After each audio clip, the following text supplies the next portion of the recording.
Actually, August 3 pa lang, alam ng lahat na dumaan ng typhoon, na ilang typhoon dito sa aming bayan, may dumaan na tornado, at patuloy pa rin namin minomonitor yung typhoon, ongoing typhoon ngayon na si Obet. Katatapos lang kay Nene, ngayon naman si Obet. Medyo maulan, kanina lang masyadong malakas ang ulan, pero tumili naman yung ulan sa sa oras na ito. Okay po. Ma'am, dyan po sa Basista, nagkaroon ba ma'am ng pagkakataon na may mga kinailangan pong ilikas ma'am ng mga residents po dyan since noong first week ng August hanggang ngayon po ma'am na umuulan? Ma'am, ang mga tao kasi dito, nasanay na sila. Maaaring lumikas sila sa mga bahay sa bahay ng kanilang kamag-anak nung kasagsagan ng mataas ang tubig.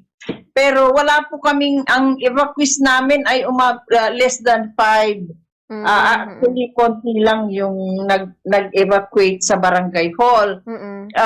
Pero alam natin, personal knowledge na syempre, nauuna yung kapag may kamag-anak sila na nasa mataas na lugar, doon na po sila pumupunta. Pero yung dito mismo sa evacuation center natin, ilan lang po, 3 lang in fact ang evacuees natin, ma'am.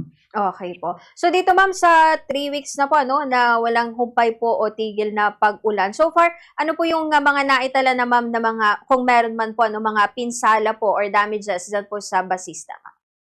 Okay. Ma'am, hindi po siya exactly na related sa typhoon kasi may dumaan po na tornado, yung Buhawi dito sa aming bayan, no. August 8 ng gabi, dumaan siya ng alas 9 yan ng gabi hanggang parang sumulpot siya ulit nung alas 3 ng madaling araw ng August 9. Opo. Kaya damaging, umabot na ng 59 houses damaged, partially damaged. Lately, meron kaming mga food packs na initial na tinulong sa kanila kasi honestly, inisa-isa ko silang pinuntahan para ma-validate kung ano yung extent ng damages. At nakita ko yung 59 na bahay, kabahayan na partially damaged. Ang pinagsasalamatan natin ang buong may kapal na hindi totally damaged yung mga bahay nila, partially damaged lang kasi may mga bubong na natanggal na walang bahay na completely na nawalan ng bubong, ma'am. Okay. And tama po ma'am, wala naman po mga naitalang mga nasaktan doon po? Wala naman po, ma'am, sa awa ng Diyos. Okay po. So, sa kasalukuyan, ma'am, nitong araw, balik eskwela na po yung mga students at mga pasok po dyan sa Basista, ma'am? Ma'am, actually, pumasok po sila kanina. Pero dahil pinaghahandaan natin yung maaaring intermittent weather disturbances, in the next few hours or by tomorrow, magkakaroon po kami ng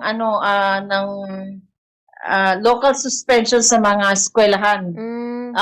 Sila na po ang magsususpend sa classrooms nila kung hindi sila pwede na mag face-to-face classes.